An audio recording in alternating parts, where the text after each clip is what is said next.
Academie Duello is one of the HEMA clubs here in downtown Vancouver. Let's see what they have to offer.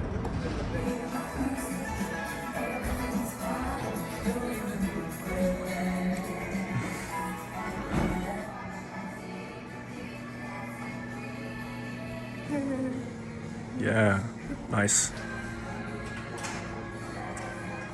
So, rapier and side swords here.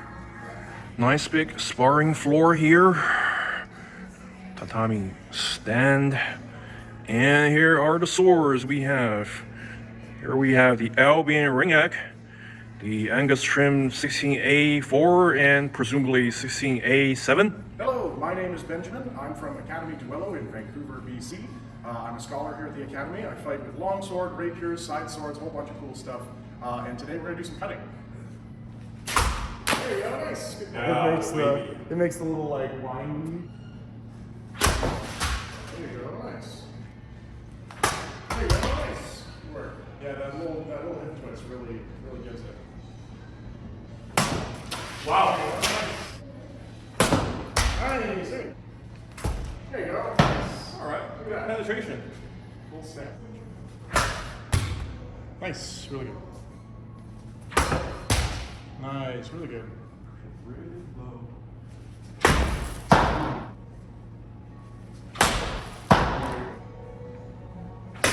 There you go, nice. Nice, there you go. Pretty good. Do you mind if I use your sword? Sure, yeah. I was just caught on that. Yeah, it should still be pretty sharp. Like last time I had it sharpened was like sometime during COVID, and I just haven't used it since. So it should still be okay. It's a lot lighter in the blade, so just watch your follow through because it will want to come back. Right. So I feel I can connect with this sword better than the Asian 16A7 because this is very nimble and you got maximum control. Where the other one, the point about is further away. I think that the guts really big pummel, right? Yeah. All of these swords have tiny pummel. It's a little bit shorter, so yeah. Woo, there we go. That's nice. Good cut. Very happy that it can still cut. It's been a lot of dust on it since COVID. So. yeah, I like this one better than the other one already. Excellent. And that's good for the review, comparison. There you go. Nice. Unterhau. What do you call it? Fury style. We call it a tatami. Oh, like rising strike. There you go. Nice. There you go. Nice. Really good. So I'm gonna get like a middle one with horizontal, right? Ooh, there it is. Yeah. That's okay. I think that was mostly just because it was like half off the peg, so it wasn't a lot of resistance there. Yeah. But you can see that the cut is like still pretty substantial. Yeah. Yeah, exactly. Like that much, just kind of not quite secure. Try again. We still got some mat here. Gotta be careful not to damage your sword. Oh yeah, it's fine. It's been through a whole bunch. There you go. Try to get that cut one more time. Throw that nice big one on. Should have enough. There you go. Nice. Yeah, I think that's about all you're gonna get out of it. Can I do a thrust test? Yeah, sure. Go for it. Seems a little bit more rigid than the other one. So. There you go. Nice. Nice. There you go. Thank you so much. I'll wipe down your blade. Yeah, no worries. Sorry. Hey, there you go. I'm just happy it still cuts. They're the older ones. They're looser and softer, a little bit harder to cut. So they're not impossible by any means. They're not like crazy hard to cut. It's just that you just have to make sure it's really, really long. I heard that from Philip Martin. Yeah. Yeah, he said that this one is 3 times as hard. Oh yeah. I definitely ran that as a capital clash when we had the cutting competition. Wow. And some mats which were like fresh and green, and then some people got mats that were just like really like they were yellow, and like suddenly I with Albion like a big wide like sword, just like wham, it got stuck halfway, and it was like boom, perfect cut. It just like couldn't make it through. It was just so tough. Yeah. There's these people that were cutting there for like a long time that were like, yeah, these are so hard to cut through. Yeah, I heard they're used for flooring in Japan. Nice, there you go. Did all right. There you go. Nice, clean. 90%. Some strength. One layer left. Nice, there you go. Work. Yeah. Yeah, it's really smooth. Nice, there you go. Yeah. Just knocking the side a little bit. Smooth. Yeah, especially with like smaller ones, it's really important that the base is really solid. A lot of people like a baseball bat away, either because their edge was just completely off or they didn't cut fast enough, or most of the time because the base is just not stuck in as strong as it was at the top. It's like as you cut pieces off of it, it moves, it shifts, it makes it more difficult to cut it. Yeah. Oil a little bit more. So it's smoother. Hopefully. I don't know how much difference it makes. Like Todd, like Todd's workshop. Yeah. He does a lot of experiments, like he whacks all the arrow tips. Yeah. It make a difference with penetration. So probably oil will have some of that effect, at least for a few hits. Exactly, yeah. I love watching a lot of those during COVID. Like the Lockdown Longbow series is really fun. It's just like shooting, just like let's shoot at a shield with a big roast behind it and see if your arm actually gets protected by the shield. I'm just like, whoo, it's really good experiments. It was nice. Oh, nice. Right. Almost there. Almost there. Yeah, it looks like the edge. Looks like the edge turned a little bit during the cut, so I think that's what it scalloped a bit. People focus a lot on scarring, which is should, right? Actually, the only way to improve how to fight, but you still have to like do regular cutting because you need to understand how it goes through.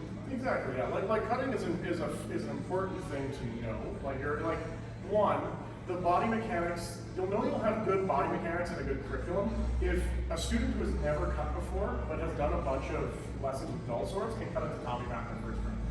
You'll know that or at least get partly through or make like a decent cut. You'll know that your body mechanics are working pretty well that way. That being said, cutting in general, especially tatami cutting, is not a poor man's sport. It's definitely, you need money, you need sharp swords that are good quality, you need the mats, you need all the sand and all that. So it is expensive in a way, and so it is nice that certain clubs can give that opportunity to the students, because it is very interesting to know. Okay, so cut it in half, but dragging. Yeah. Yeah, that one was just a little loose, I think, so it's but it's still cut through, so that's good. Yeah. Oh, I felt that, but it's too high. Yeah, so it did cut. Yeah, I cut about 60%. Let's take a look at that. I'm going to try a test. Yep. So the test that my friend has told me that is pretty decent for telling if a sword is sharp or not, to fold a piece of paper towel, and then you just try to cut. If your edge is like is ready to cut, it should just go forward. You just kind of go right through. Thank you. And so if it's not, let's see. So we're going to try it here, and where we're supposed to be cutting. Right, so we take a piece of paper towel. Ooh. See how it didn't really glide through, it kind of just had to tear the paper. All right. Yeah. I would say that's the edge. Yeah. Yeah, it's sharp, it's just not cutting sharp, that's it. Nice, there you go. There you go. Yeah.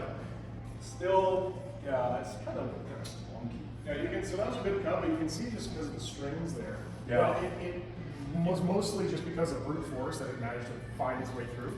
If the edge was like really good, that would be just like absolutely clean and you wouldn't have any. There you go. Yeah, you can see that it's more like ripping through it as opposed to cutting through it. Yeah. So it's doing the job, it's just not as best as it could be. Yeah, and James Elmsley,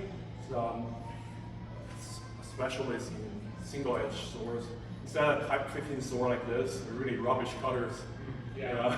Especially like really narrow tapers like that, they lose a lot of momentum on the blade. Whoa! Ooh, yeah, if you can feel it, it's just like, oh man. There you go. Okay. Nice, there you go. Not bad. Yeah.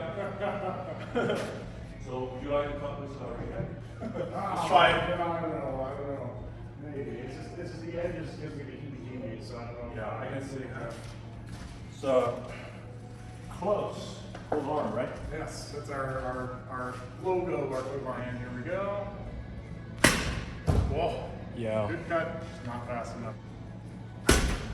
Yeah. Not quite doing it. And now, for comparison's sake, let's take it with the Yeah. Angus. The Angus. So now we got two good cuts with those ones. Not really going to make it through. Yeah. So the same cut with this one. And we'll see what the comparison is. And we'll see if it's just my garbage form or the other one. We already know that. There you go. Because, yeah. So I'm going to get right in here. Let's.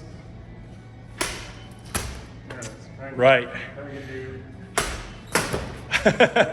Soup is just like cuts like butter. Yeah. So yeah, definitely I'd say it is the edge. It's on the this edge, guy. for It sure. just needs a tune-up. That's it. But it feels good. Like when I was cutting into it, it definitely felt. I felt the bite. I felt that it didn't feel like big and wiggly in my arms. Like it actually like bit in and was pretty solid. I didn't feel like the edge like kink in any weird way. Just stop. Yeah, it just kind of stopped just because it didn't have the edge. There you go. Something that will help just make this thrust feel a little bit nicer is right now you're stepping toe heel. And if you step toe heel, that'll turn your body, turn your foot, and you'll slide more because there's more forward momentum on your foot. Instead, think about heel toe. Think like heel toe, that'll help you kind of get your body on the ground more, and it disperses the energy forward. You'll feel less like you're going over and more like you're going. Got it. There you go. Nice. Feels a lot more stable, right? Yeah. And you get a lot more pressure behind your thrust. Oh, there you go. There you go. Nice. There you go. Nice. Nice. There you go. Yeah, you made a little bit of cut there. That was nice. Yeah. Nice. Good. All right. Yeah, that was still pretty good. Oh, let's stab into the bag. Let's stab into the bag. It's okay. Let's see. Any tip damage? Oh, none whatsoever. Let's say I'm just cutting. Yeah, you're stabbing someone with your horse. Yeah. Again. Well, what would be a fun experiment actually is like have a tatami mat and we grab one of our false mounts over there. Oh, Like yeah. you know, we actually have like a horse. Like you can, if someone pushes you through, you go. I can cut something off from the horse. That'd be kind of fun. Nice, really good cut there. Nice little ring to it as well. I like those. Yeah. And you handle this sword, right? Like, I'm how do you like moving it? around, but I haven't. I like to hear your opinion. Like if you want to, if you have to do something with the sword, like If I had to duel someone with a sword, if we were doing like just plain clothes, like duel, like lost spectrum, I would probably use the other one instead of flanker, a little faster, more movable. Sure. This feels much more present in the blade, a bit more sturdy. Like I think it has a little bit of a thicker cross section too. Could be wrong, but it feels that way. And so this feels much more like something I'd probably want to use against like multiple opponents or on a field, maybe something like that, something like that. Something with a bit more blade heft to be able to cut through. It's pretty good. I still probably wouldn't use this in armor just because it's not as effective. But it definitely has just like a sword. It's generally used for general purpose sword things. I definitely like this one a lot. But in terms of like dueling and having a sword that's quick, that can cut, that can thrust, that can do all the things, I'd probably still use that one just because it's nimbler and better. But Just this wanted one to get used to it a little bit more. Yeah, in the beginning I thought, wow, this is like the balance, the center of gravity is just so out there.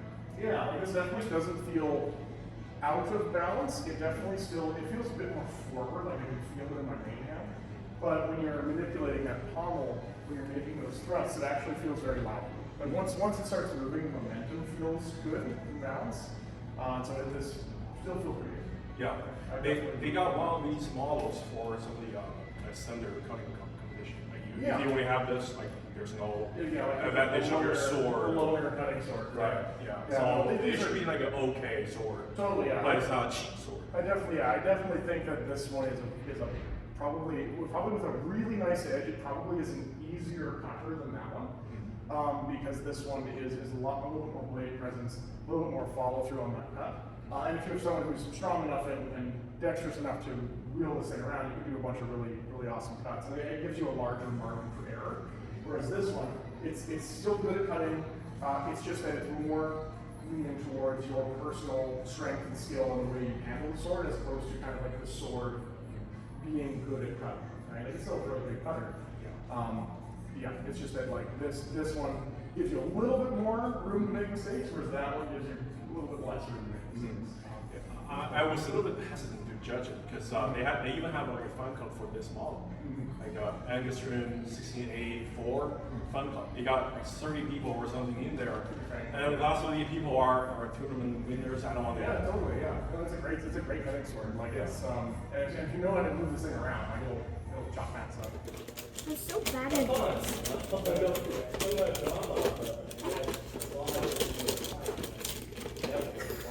Please. No, I think it's conflict. That's what navigated is passion and. Yeah. Yeah, so here we got the Albion Ringeck, the Albion Ringeck, Fetter. Got my great sword from Ringeck as well. That's kind of cool.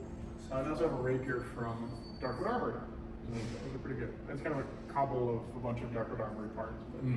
Darkwood's really popular in the SCA because they do a lot of rapier, and as well as a lot of like cutting and thrusting side sword stuff. They're good. I like them a lot. They feel very authentic, but they don't feel overly heavy, and they don't feel machined. You know what I mean? They feel like they're hand forged and handmade. I don't know. Of course, I don't know their exact production techniques, but they just feel nice in the hand. They feel very authentic. I'm not sure even this you cut like this with a false edge. Yeah, you can do a whole bunch of stuff with the side sword. I've mostly done my training with the Bolognese Marazzo type side sword tradition stuff, but I haven't done a lot of I-33. I haven't done a lot of sword and buckler like from the old like German stuff. But you can do a whole bunch of fun stuff with sword and buckler. It's very cool. Very versatile combo. And actually, this is actually the weapon I won a gold medal at Capital Clash with. I won the side sword and buckler open.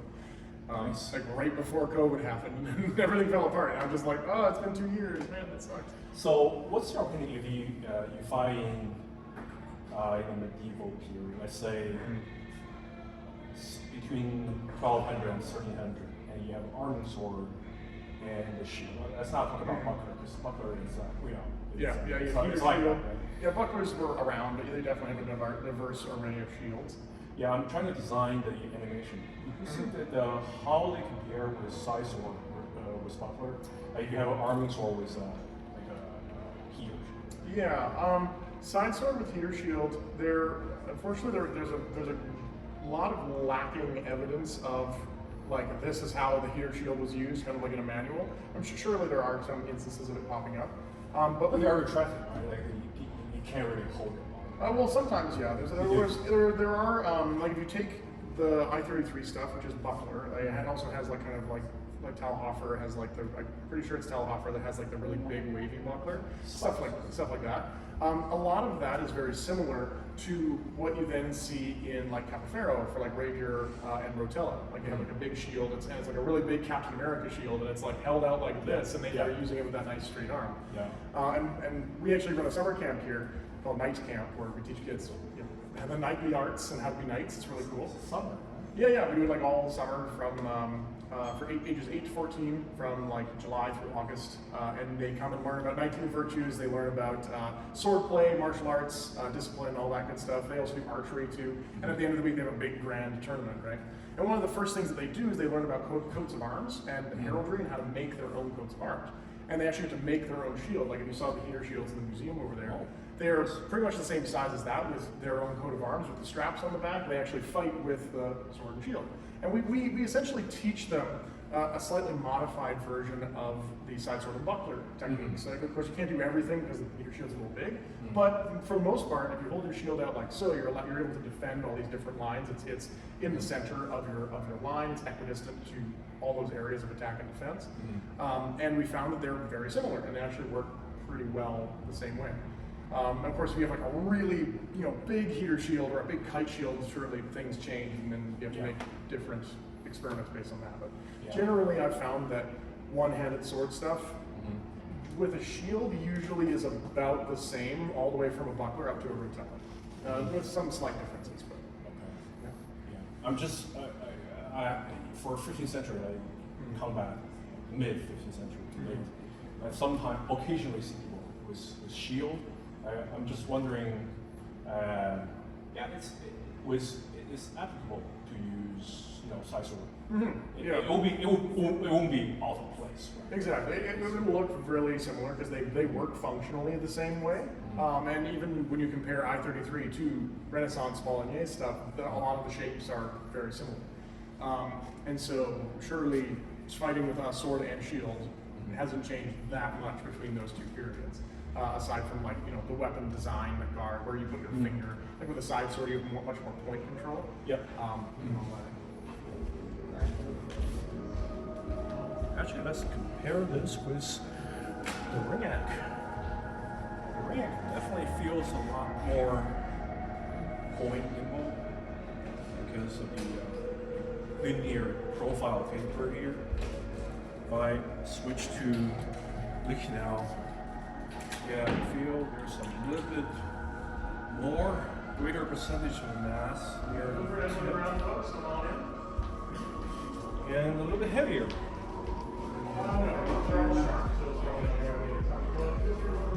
see all the edge damage. Right? Look at this. Edge damage on this one. Pays through a lot.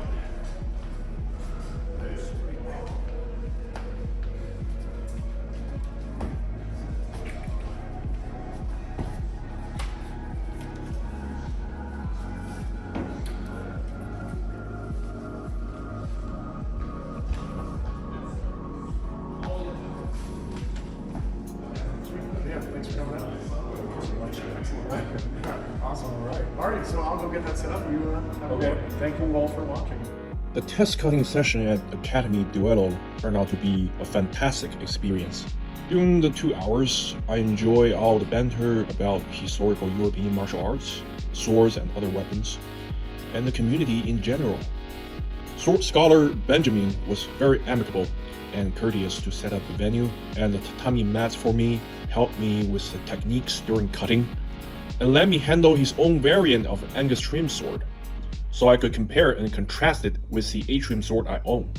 I used to live not far from where Academie Duello is located, in the English Bay neighborhood, and I regret not being able to visit sooner. They offer a wide variety of activities related to HEMA, including axe throwing, archery, mounted combat, armored fighting, wrestling, physical conditioning, and of course, all disciplines of historical fencing training, including rapier, sidesword, sword and buckler, and longsword. This is the most convenient location in downtown Vancouver, being close to practically everything: dining, shopping, parks. Even after I moved house to West Vancouver, it's still only a 15-minute drive.